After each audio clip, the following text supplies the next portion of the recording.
The following is a local resident producers program.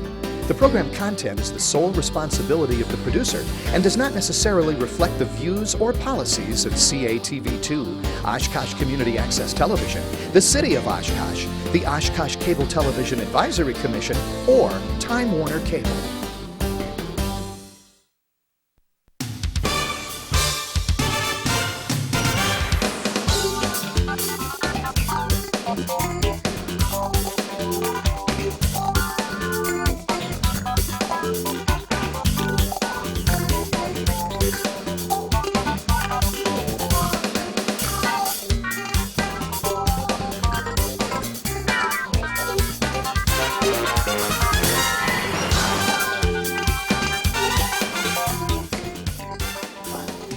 Hi everyone, welcome to another edition of Eye on Oshkosh. I'm Cheryl Hentz, along with my guest co-host on this particular show, Miles Maguire from the Oshkosh Community News Network.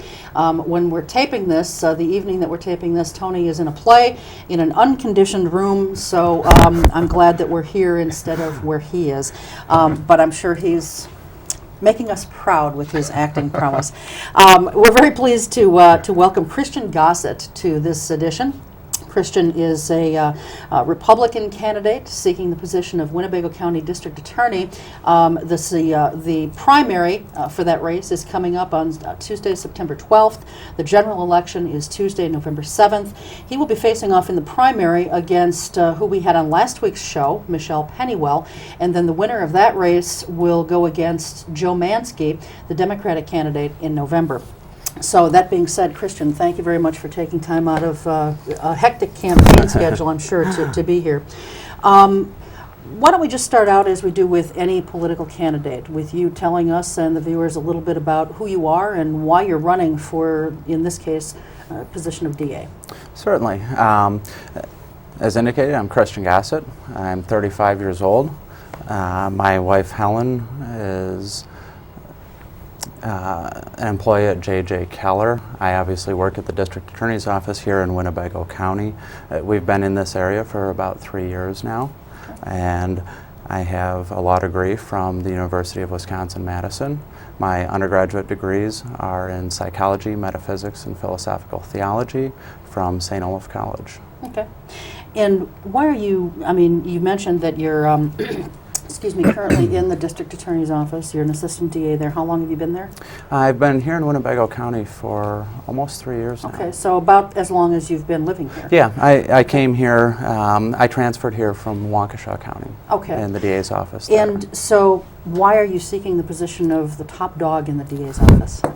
Well, after being here for the last 2.5 to 3 years, I've decided that I want to use the District Attorney's Office as a proactive instrument to try to improve quality of life and safety in Winnebago County. Okay.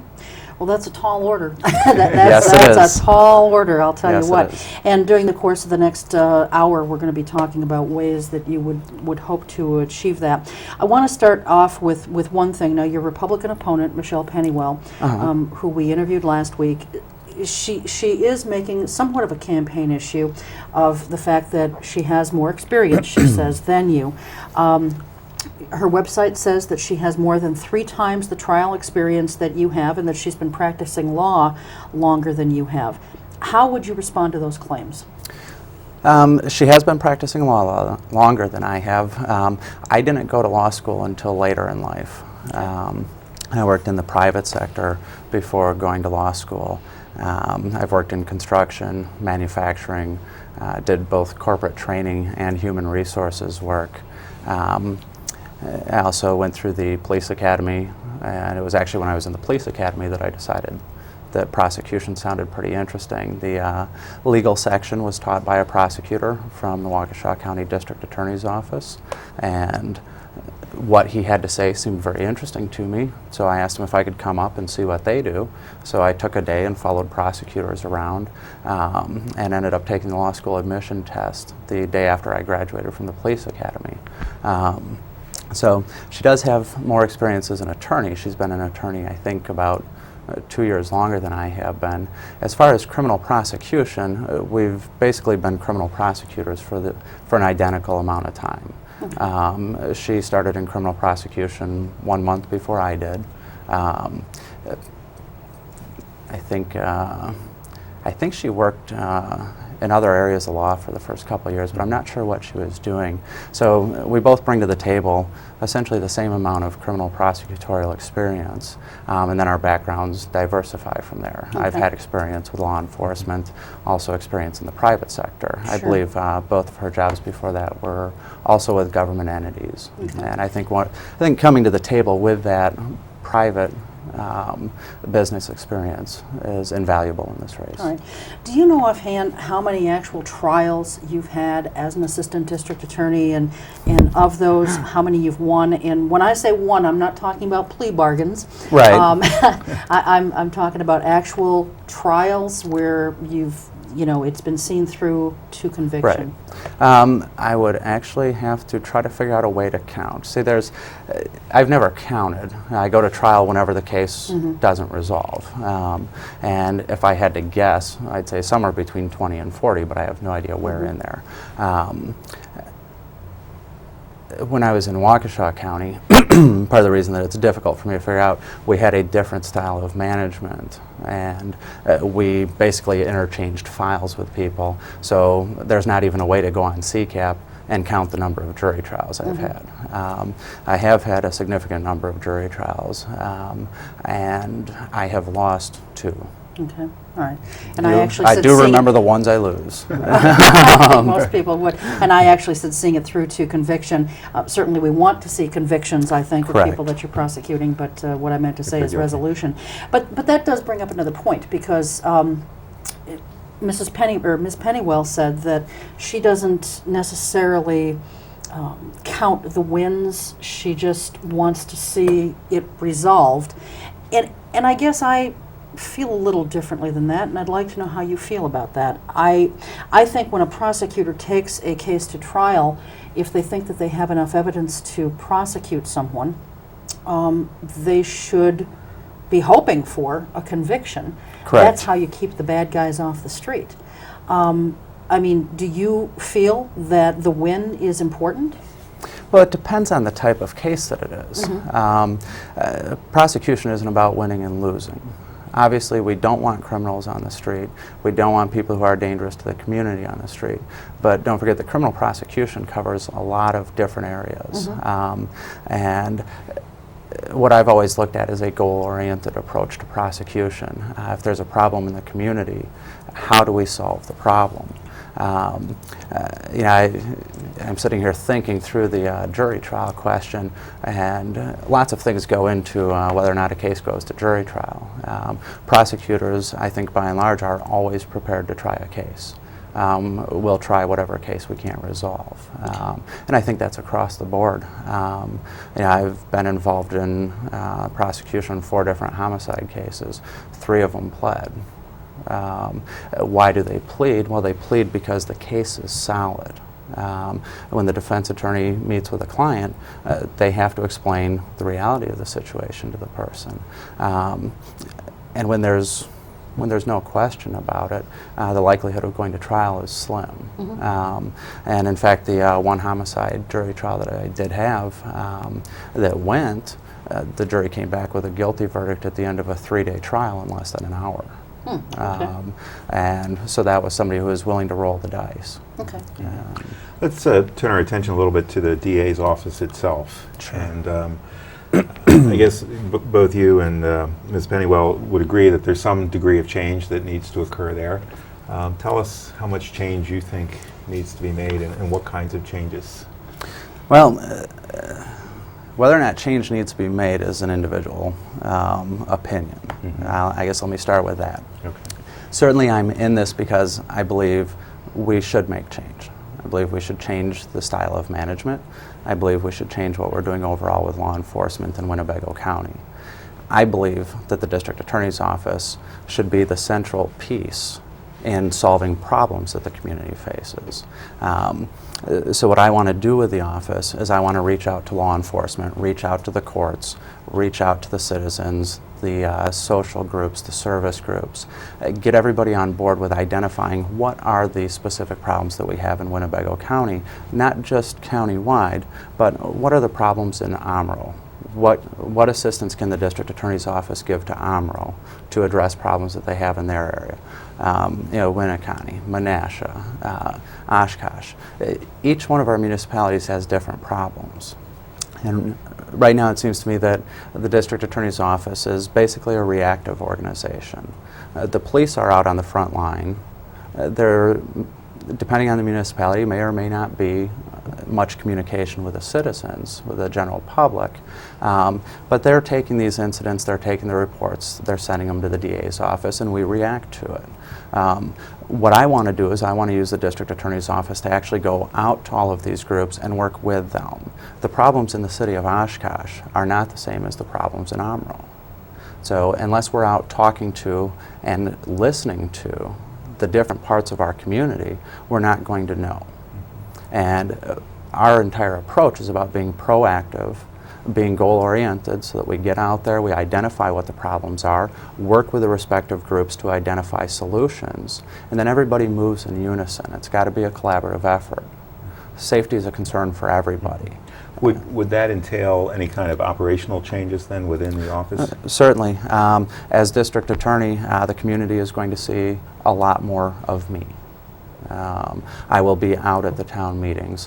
Whenever a social group or a service group wants to talk about issues, I will be there. There won't be any liaisons. When there's issues with departments that they want to address with the DA's office, I will be the one to go out there. We have a liaison program in place right now where different people from the DA's office will go at least to the departments. But to me, the person who makes the decisions, the person who ultimately has to be held accountable for the successes and the failures of the district attorney's office, should be the person out there doing this themselves, and I intend to do that. One of the things that you had said was that you had worked as a police officer. How long did you work as an officer? A very short time. I took the law school admission test the day after police academy graduation, and I worked part-time for about 3 months. 3 months? Okay. Yeah. Even in that 3 months, I'm sure that you saw a lot of things, Oh, yeah. as most police officers do. They have a very difficult job out there. Yes, they do. And I would assume that that gives you certainly a more unique perspective on law enforcement and what you now do as a district attorney.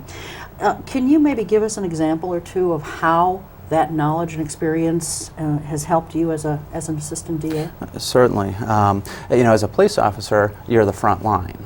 So when something bad happens, you're the first one to respond. You get there, you handle the investigation, you see the crime scene, you deal with the people who are at the crime scene. As a prosecutor, traditionally here what happens is you get reports. You read about it. Maybe a week later, a day later, it depends on how long it takes, but you read about it. Having been out there, having done this on the front line, I know the value of being out there, and in fact I do go out to crime scenes. I'm a hands-on prosecutor. I've been to probably somewhere between 20 and 30 different crime scenes, and by getting out there, seeing everything firsthand and working with law enforcement, it gives me a much better idea of what's happening in the case. As a prosecutor, I control the courtroom then. All of the facts I own. For the defense attorney, they've looked at pictures, they've read the reports, but I've been there. I've seen it. I know if a description is wrong. So one thing is just simply the value of understanding, what you gain by being out at a crime scene. And it's difficult because a lot of these crime scenes you end up visiting at 2 o'clock and 3 o'clock in the morning, and there's no compensation for it, and you still have to get up and go to work the next day.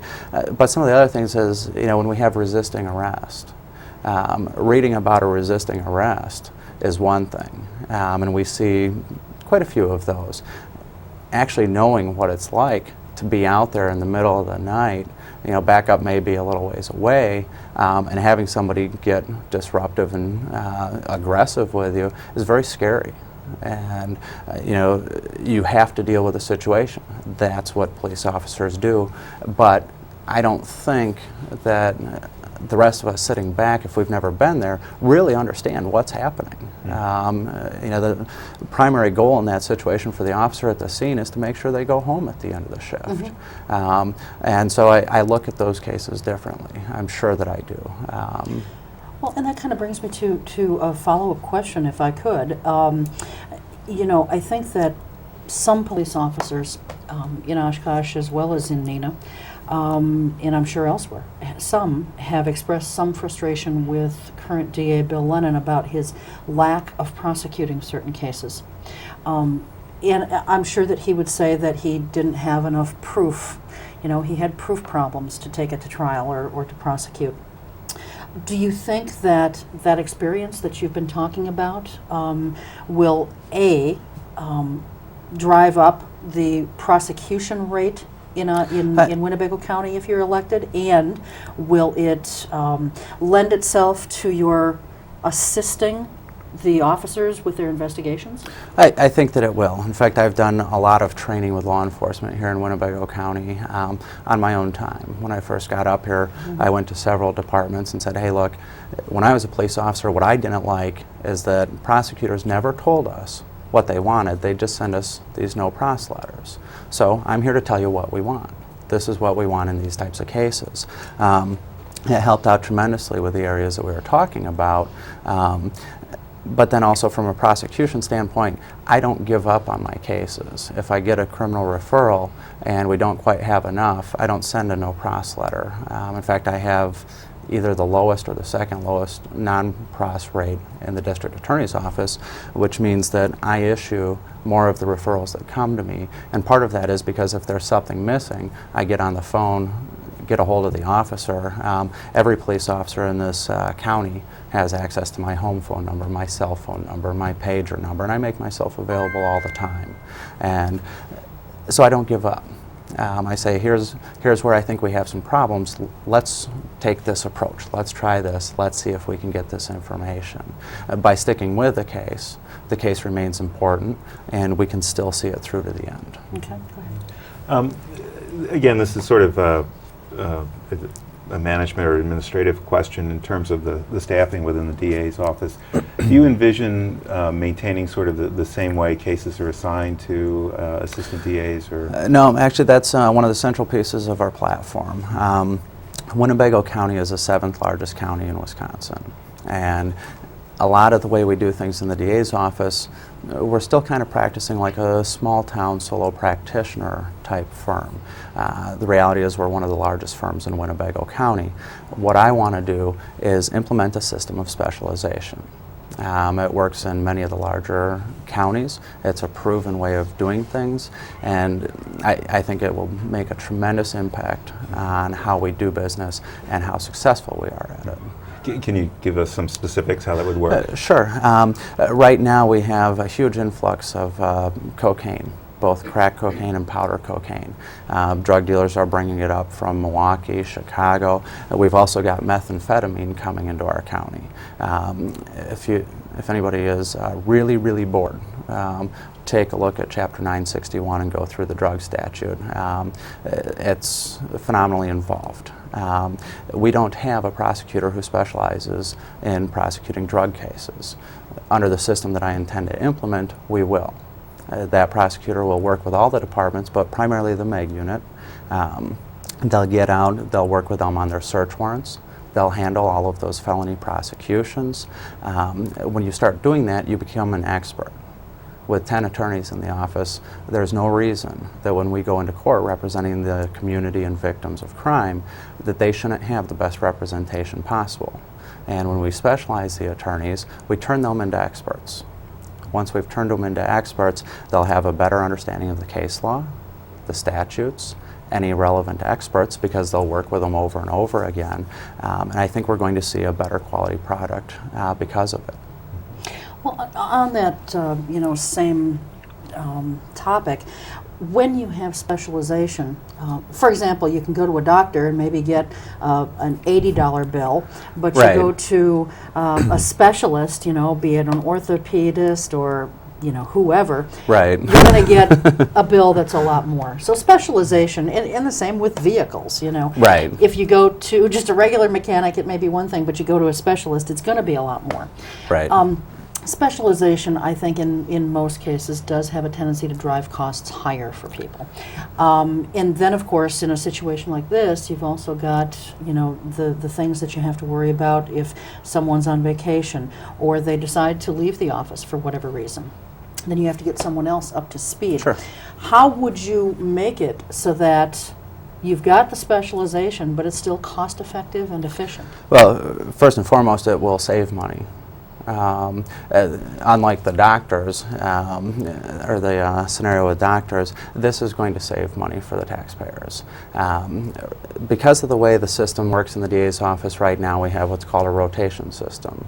So we have 6 attorneys that twice a year will take 1 month all of the criminal referrals that come in, charge those out. So when they're going through, they'll have to spend time becoming familiar with the different types of cases again. But where it's going to save the taxpayers money is the police officers on the street never know exactly what the prosecutor is going to want. Because what prosecutor number 1 wants on a sexual assault case may be very different than what prosecutors number 2, 3, 4, 5, and 6 want.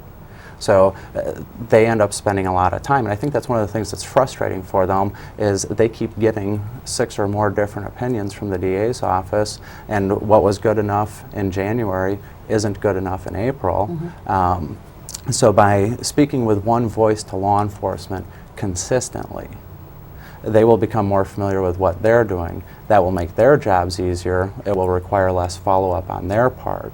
So we will have officers spending less time doing follow-up and more time back out on the street protecting us.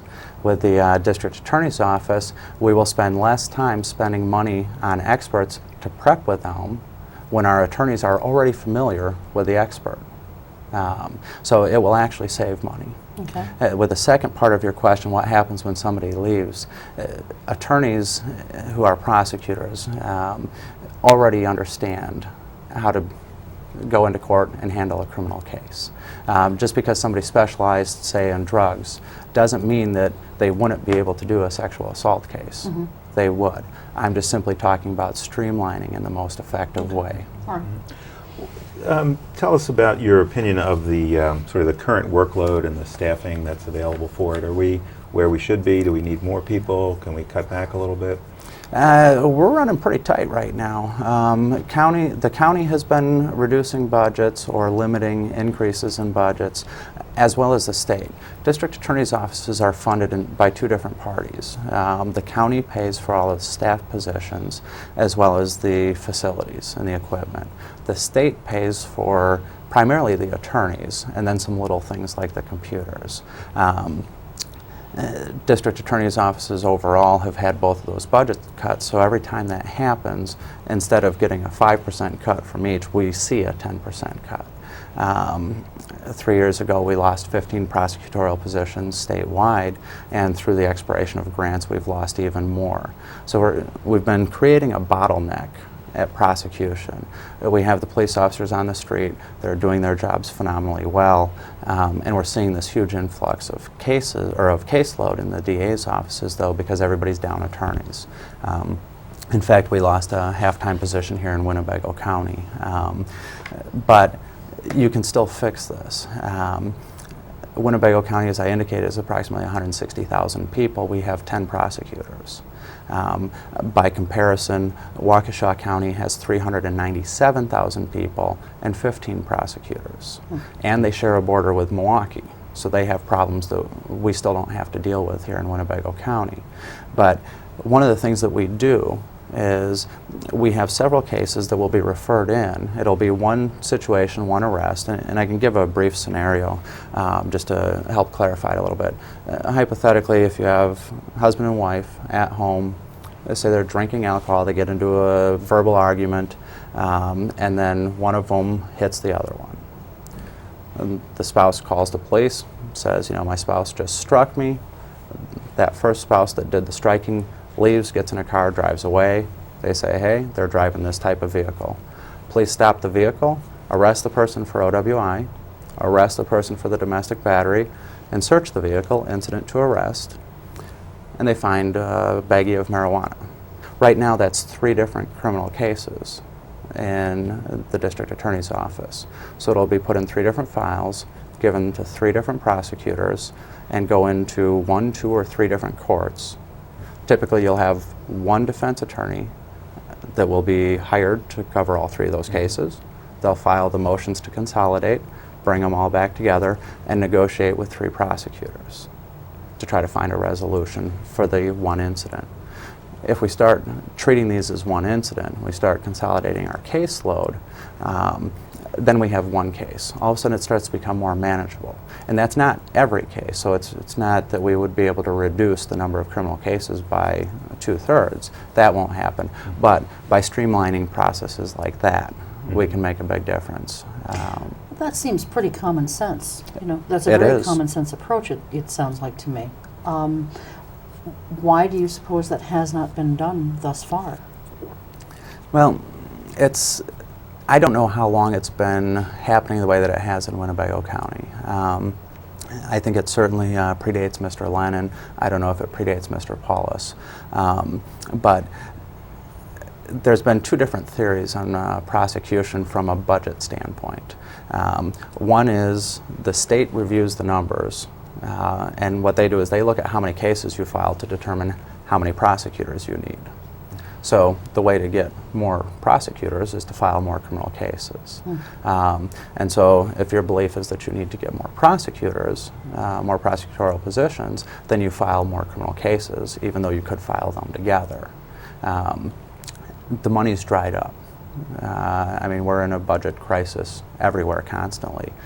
I just don't think that's the right approach anymore. I think we need to try to figure out ways to streamline, make us more efficient, and focus our attention more on dealing with the serious problems that we have coming to the area. So is it your contention, Christian, that it's not so much that there's fat in the budget in the DA's office, but that the fat, if you will, comes in from processes that are a little outdated and should be more streamlined? With the budget, over half the budget is just personnel. So there really isn't too much to a district attorney's office. And you can make cuts here and there, but some of those don't even make sense. For example, we have 2 investigators in the district attorney's office right now. We had 3, we lost 1. And I'm not certain if we're getting that 3rd one back or not.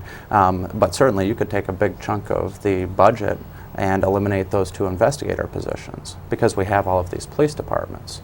The reality, though, is that that's penny wise and pound foolish, because then we need to bring these officers in from the different departments to do our follow-up investigation, check into other leads, things like that. So by not having them in the district attorney's office and part of the district attorney's office, the taxpayers in Winnebago County still pay for them. They just pay for them to be at a remote location at an increased cost because now there's travel time and communication time. So I don't think that there really is too much that can be done with the district attorney's office budget. So it's streamlining more than it is cutting It's something streamlining. out. What we have to do is we have to make better use of the people that we have so that we can start to focus more attention on dealing with the serious problems. Okay. Okay. Both you and your opponent talk about the importance of building community trust and involvement and access, and you've talked a little bit about being out in the public and talking to people. Do you have other specific ideas in mind that you would implement? Well, as far as building community trust goes, certainly the district attorney's office here has a troubled past. Mr. Lennon, when he was in office, had a whole different set of problems to deal with. I think we've come a long way already.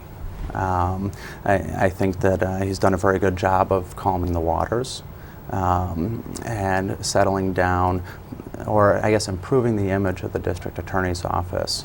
And now we're getting a lot of criticism for various things, but I think everything that we're talking about here is going to help with that. When I'm district attorney and I'm out at these town meetings, and I'm out not only hearing people but listening to them, taking what they have to say and actually implementing the ideas. I think once the community sees that we're working with them, We're not an isolated institution. We're not sitting back and they don't know who we are, they don't know what we do. Once we're out working with them, they'll have a vested interest in it.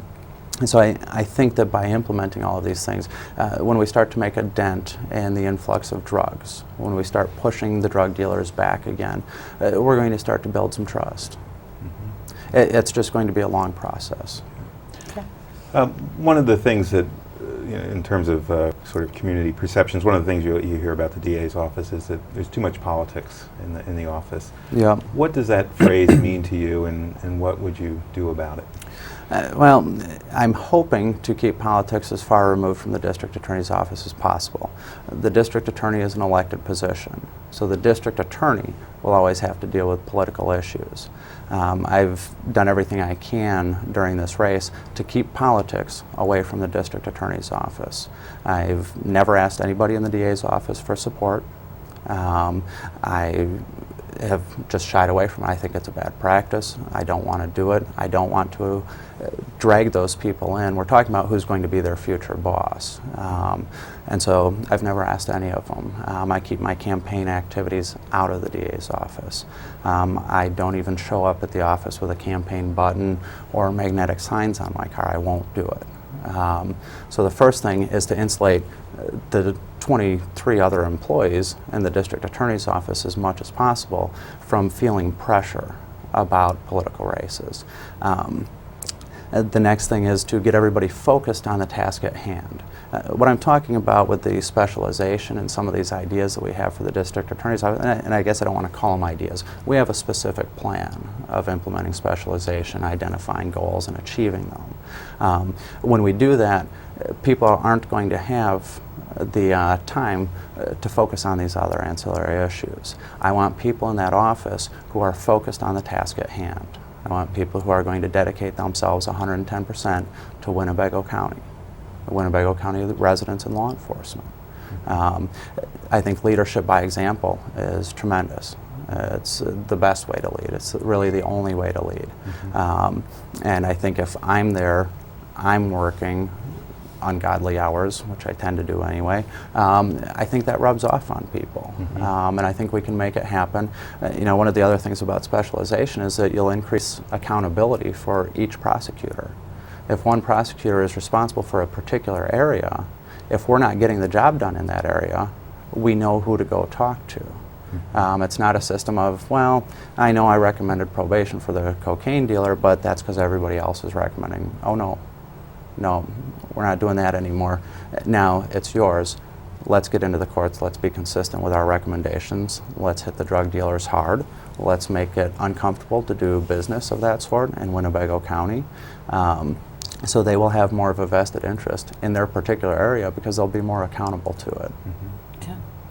On the day before we taped this show, of course, the state had filed a couple of charges against former DA Joe Paulus. How do you feel about those charges? I mean, to me, it just seemed like they were nothing really new, just sort of a repeat of what the FBI had put together and the federal government had charged him with. How do you feel about the charges? And as a second part of that, do you think that now that they've done this and he has apparently worked out a plea deal with the state, do you think that this issue is finally going to be brought to a close? I don't want to seem like a politician or seem evasive. The Attorney General's office still has their case open. We've been instructed in the District Attorney's office not to comment on it. Obviously, Mr. Lennon is still my boss, and I respect that order, and so I can't comment on that at all. I'm sorry. No, that's fair. Could you answer this? Some people feel. Well, we'll try this a different way. Some people feel. No, it seriously is a different question. There are some people in the community, and you can see it on certain blogs, where they feel that anyone associated with Joe Paulus, if they were associated with him or a friend of his in any shape, form, or fashion, because he's corrupt, they must be corrupt. I think there's a difference between moral corruption and criminal corruption, of course. And I think maybe some people knew things that were going on and opted not to say them, that doesn't make them a criminal. That just, I think, makes them have bad choices. But do you think that, as some of these folks feel, that everyone who worked under Joe Paulus should be done away with? You know, they should just be removed from their positions, basically a full cleaning of the house. Do you feel that that's something that is necessary? Okay, I'm going to I'll not answer that question, but I'll answer, or I'll give you more information about my campaign, again, because I don't want to do anything that I'm not supposed to be doing. Sure. And just to be clear, I agree with Mr. Lennon's instructions not to discuss the matter because it is the Attorney General's office's case. So I don't want to say that it's his fault I can't talk about it, because I agree with him. I absolutely do. But since I started my campaign, I can tell you what we've been talking about in the campaign. It's been my position that January 1st, 2007 is a clean slate. We start all over again. And I absolutely intend to abide by that. When you say a clean slate, what does that mean? Because that can mean a lot of different It things means to a lot of different I'm sorry, it people. means a fresh start. I am not going to get into that office and eliminate everybody that's there. I absolutely won't do it. Everybody gets a fresh start. And I think we've been through so much in that district attorney's office. I'm happy that everybody's come through it the way that they have, and we've continued to provide the services that we need to provide to the community. So I'm very proud of all of them. They've kept their heads up.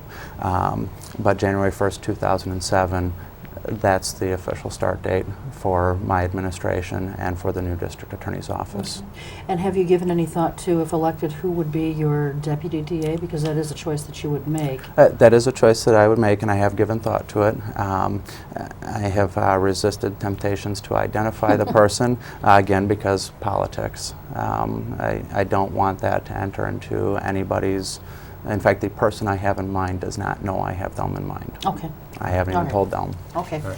That's fair. All right. We'll move to a less sticky area there.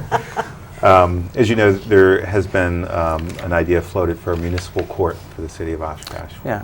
What are your thoughts about that? I think that would be a very good idea. I think that would relieve the criminal courts here of quite the burden. I think it would be beneficial to the city of Oshkosh. I think it's a win-win situation. I don't know why anybody would not want to do it. Okay. It is hard to get that started, though, is it not? It certainly seems like it is. And I'm not involved in the process, and I'm very happy about that. Okay. You have a website, and we've been putting it up, or at least we should be putting it up at some point here, GossettForDA.com. When I went to it, there wasn't a lot on it yet. Is there a reason why you've not really put your positions and so forth on there? And if so, when do you plan to add more content to it so folks can visit it and see what you're all about? We're hoping to get everything added to it within the next couple of weeks here. Okay. So. All right. Okay. One thing, though, that I've noticed on your campaign literature and on your website as well, you've got an awful lot of people supporting you. Yes. I mean, it reads like a who's who of our community, and there's law enforcement personnel, there's attorneys, there are local elected officials in other walks of life. You know, why do you think so many of these different kinds of people have come together to support you in your bid for this office? I think part of it is, since I've come to this community, my wife and I just jumped right in. That's what we do. We're involved with everything. It's a different world when you come to a new community as a prosecutor. It's a little bit intimidating. So how we jumped into the community was getting involved with the Chamber of Commerce, the Home Builders Association. More recently, I've gotten involved with Propel, which is a young professionals group here. I started volunteering for different organizations, Special Olympics. You know, we tried to count them before. I think we had gotten ourselves involved in about 15 different groups here in Winnebago County, because of course when you become involved in one group, you meet new people who want you to become involved in the next group. And pretty soon you're trying to get, you know, a night off from something, but it just gets difficult. So I've made a lot of contacts just by being parts of these organizations, being parts of these groups, but specifically when I decided I was going to do this, because of what I wanted to do with the district attorney's office, I sought out people who have done everything they can to make a difference in Winnebago County, to try to improve Winnebago County. Those were the people that I wanted by my side to help me build a new district attorney's office here in Winnebago County. And I've been thrilled about the support. And in fact, that's going to be one of the challenges, is getting all the new names put up on the website.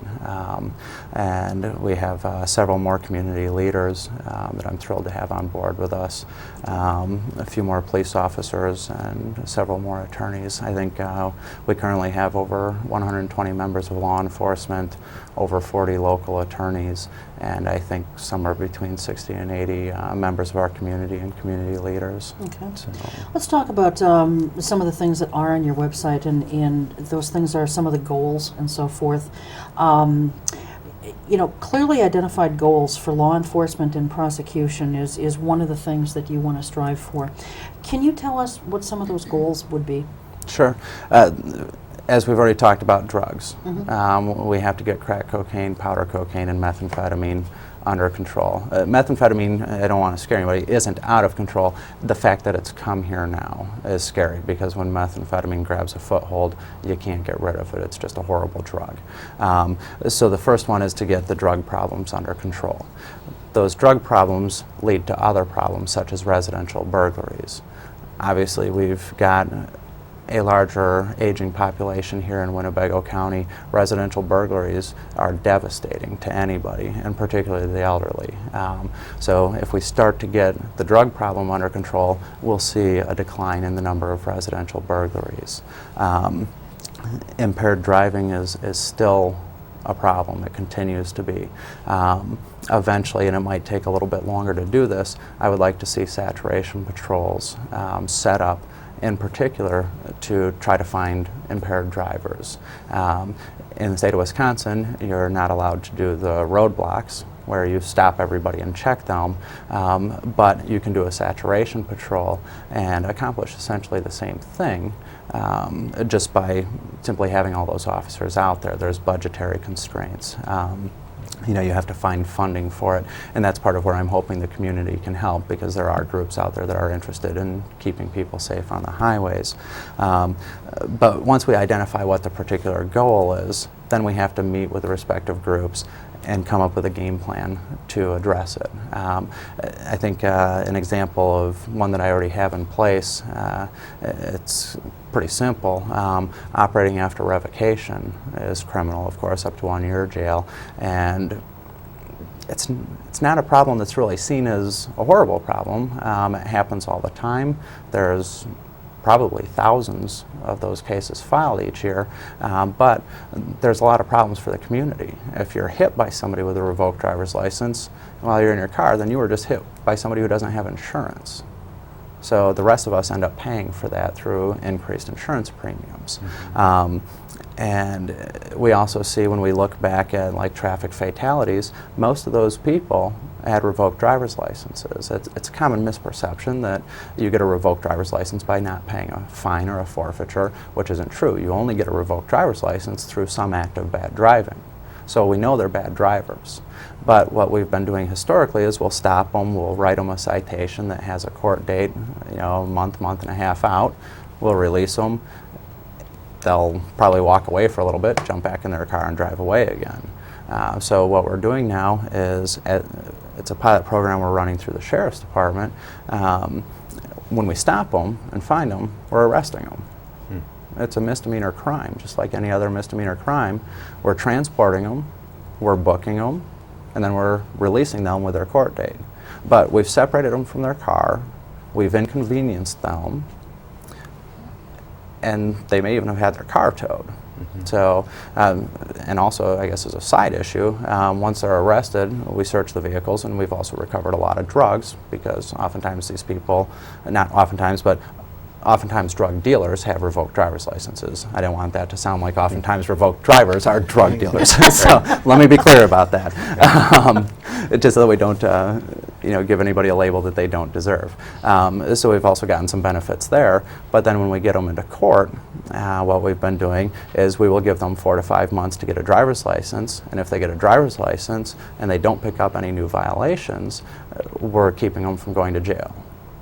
So we're deterring the act right at the time. If you're going to drive 5 blocks to go down to the gas station to buy a bag of chips, and you get stopped by the police and arrested and your car gets towed and you have to have somebody come and pick you up, next time you're probably going to walk the 5 blocks. So we threw in the deterrent plus the benefit once they get into the court system. Very simple approach. But Okay. Another thing that you've got on your website is one of your goals is efficient utilization of all our resources in the most productive way. And we talked a little bit about streamlining the office and so forth, but would you say the resources in the office right now are not being utilized in the best way that they can be? And if not, why not? And how would you go about changing that? Well, again, this is just a different style of management. And to me, if we implement all of these programs, this will make it more efficient. When we reduce the number of case filings, when we reduce the number of motions, these consolidation motions, reassign this to that branch, I think we're going to free up a lot of time in the office. When one person is dictating a criminal complaint, instead of 3 secretaries dictating 3 criminal complaints, we're going to save a lot of time. So to me, the benefits seem common sense and very simple. But again, there's offices around the state that don't operate this way, but we've seen many of the larger counties go to this sort of a system because it is more efficient. Okay. A wise man once said that change is hard even when it's from worse to better. And you're talking about some fairly significant changes. And as the DA, you would be obviously the one who would implement these. Tell us some more about your management style. I mean, how do you get other people to go along with you and to do the kinds of things that you want to do? Typically, what I've done in the past is just lead by example. When you set the bar as the employer or as the manager, people try to fall in. And I think there's a little bit of complacency in the office. I won't tolerate it. I just simply won't. I want it to be a positive office. I want it to work well. I want everybody to succeed. If people don't want to, that's up to them. And there may be people who say, you know what, I really don't want to do this. You're asking me to change what I've been doing for the last 10 years, and I don't want to. And that's okay. They have that option. But this is certainly a much better plan for the community.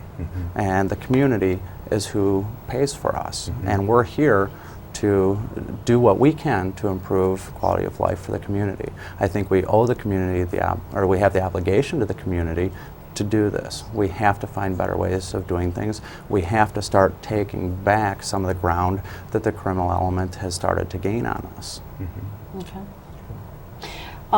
Something else that you put on your website as far as a goal or something that you want to do is identifying, setting, and directing collaborative, results-driven law enforcement and prosecution. That sounds good, but I guess I'm not exactly sure what it means. Or maybe it's a part of some of the other things that you have on your website. But what really does it mean, and how would you set out to accomplish that? I guess just going back for the sake of time to the example with the operating after revocation, we also take that further than the way I explained it. For example, when we're recovering drugs, we had one case where we recovered 13 pounds of marijuana in a vehicle. So instead of issuing somebody a citation, we had a major drug bust. Well, what we do then is we start following up. We turn it over to the MEG unit, who's responsible primarily for investigating those types of crimes. When we get the departments all working together and we get the DA's office as the central piece, I guess it's sort of like a bucket brigade. Each person has their own job, their own responsibility. The DA's office is at the center of that. And if we're not paying attention or we just simply remove ourselves, the whole system breaks down. So by directing it, we stay there. Once we've established the goal and explained it to all the pertinent parties, then everybody's on the same page. I was recently out at the Sheriff's Department doing some training, and some of the patrol officers said, hey, why are we doing this with OARs? And they were asking our criminal traffic prosecutor, and I said, well, you know, I'll field that question because it's not his fault you have to do this, it's mine. And I said, you know, this is why we're doing it. This is what we're hoping to attain. These are our goals. And this is what is actually happening out of this. And when I explained it, people were much happier with it than when it was just one more task that they had to do. And there's lots of examples. If you have you know, animal neglect and abuse, we don't issue very many of those charges here in Winnebago County. And I did a presentation out at the Humane Society about prosecuting those types of cases. And when I walked in, I said, well, you know, I got to tell you up front, I have bad news for you. Statistically, we're pretty far off from where we should be. Things have been put in place now to address that. You know, a domestic violence situation, when police respond to a domestic violence incident, oftentimes if somebody is abusing their spouse or abusing their children, they're probably abusing their animals too. But until we were all made aware of that, it wasn't being addressed. Now when police officers go to these situations, they're also checking on the animal's welfare, checking the animal real quick for injuries and looking to see that it looks healthy. You know, and that's just simply getting everybody on the same page and working together. If we all know what the problem is and we all know what the issue is, then we can put a system in place so that we can address it. Well, see, and I think that the law enforcement needs to take probably they're getting better, but I think they do need to take a stronger look at animal abuse cases when they're reported by themselves, because that usually is, as you just said, a very good indicator of abuse on another person in the household. And, you know, so I think that you have to take a look at some of these other smaller type issues as some people may see them, because they may lead to other things. Oh, sure, and that's part of the idea. Some of the ideas behind community-oriented policing is if you let the little things go, then you make it acceptable, and that just increases to larger things. But I still think it comes back to the district attorney's office. We have to be that central piece. Sure. And if we were out in the community, if we had been earlier, you know, the Humane Society has been well aware of this for quite a while. And in fact, since I went there to give that talk, they have done a very good job of keeping me informed of the issues that they're seeing. And I've also worked extensively with a humane officer in the area about how do we address these issues, how do we deal with them. But the DA's office has to get officers trained, because of course you have different levels of crimes and ordinances. So something could be criminal or it could be a citation. So we have to tell the officers where the dividing line is. We can't just say, hey, from now on we want you out there looking at animal neglect and abuse. We have to do the research. We have to come up with a plan and take it to the department and say, okay, we need to start doing this. Here's how we do it. So now you know what to look for. You know, another one of the things that I've done since I've gotten here is I help several of the departments write their procedures when they're dealing with different types of incidents. I think it's very beneficial for them to have a prosecutor's perspective on it, but it's also good for us to know what each department's doing, and we've even shared that between departments now sometimes. So I think if we're all working together, we're going to make each other better. Okay. How about at the end of prosecutions, or I guess as an alternative to prosecutions, different ways of sentencing or different ways of handling cases? Do you have ideas about how the county should be heading? I do. I've been following the drug court, and I came from, again, Waukesha County, larger county. We had a few more of these programs in place. I've talked to people in Outagamie County about some of the programs they have, and certainly there's things that we should probably start to implement here. To me, there has to be a line drawn, though. Alternatives to incarceration sounds nice. It's kind of a snazzy little saying, but I also think it can go too far. And to me, there are certain cases where the answer is incarceration. such as dealing with the people who are dealing, cocaine, crack cocaine, and methamphetamine. To me, those aren't people for alternatives to incarceration, sex offenders. I have a hard time with that. If you look at the maps to see how many registered sex offenders are in Winnebago County, you'd be afraid to go walk around the streets. Those are the people I think need to be locked up. However, when there's things that we can work on in kind of a good neighbor concept, people who are going to be locked up for 2 or 3 months or 4 months at a time, they're coming back. Those are the people that I think we need to explore those options with. If somebody has a drug problem and they're committing the nonviolent crimes, which is what the drug court is looking at, I think the drug court is a really good option. I think it's a phenomenal option. I'm very grateful to Judge Wolt and the others who took the initiative on getting that here. But we need it in other areas, and the drug court's not the answer to all the problems. But I think the DA's office has to be at the center of that, and since we don't have those in place yet, what I intend to do is look around. I want to see what everybody else is doing and see how effective their programs have been, and then develop our programs based on what's being successful in other areas, tailored for Winnebago County. A real quick question for you, Christian. Do you think it's more important to be a good prosecutor as a DA, or is it more important as a DA to manage and lead a team of good prosecutors?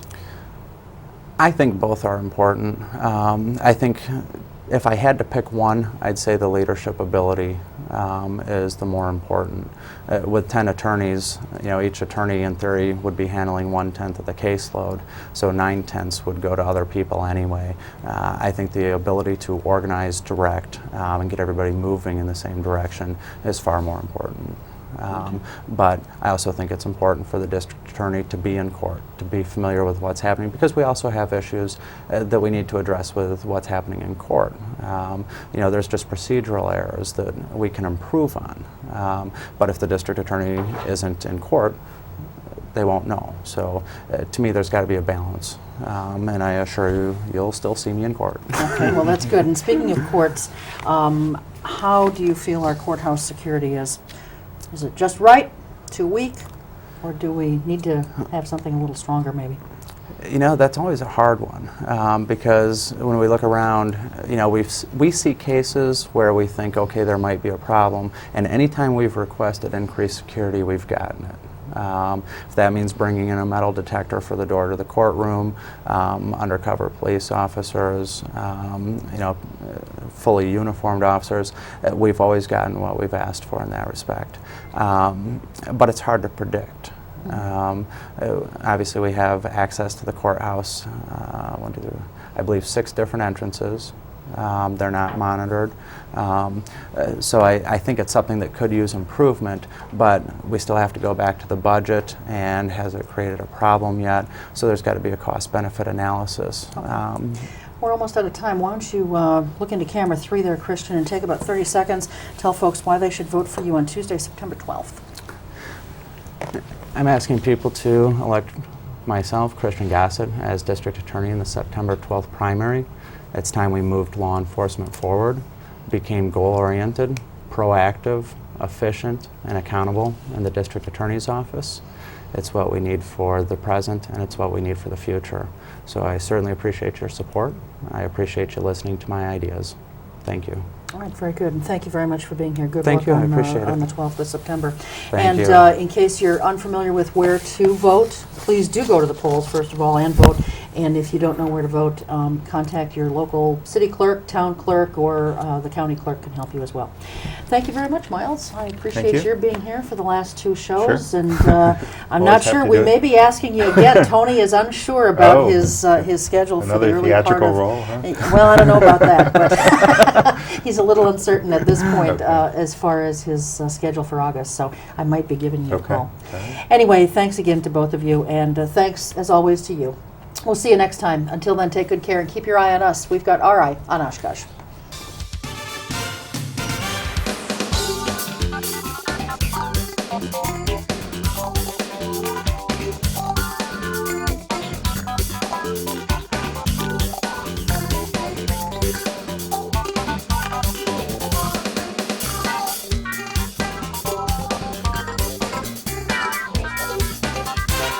Bye.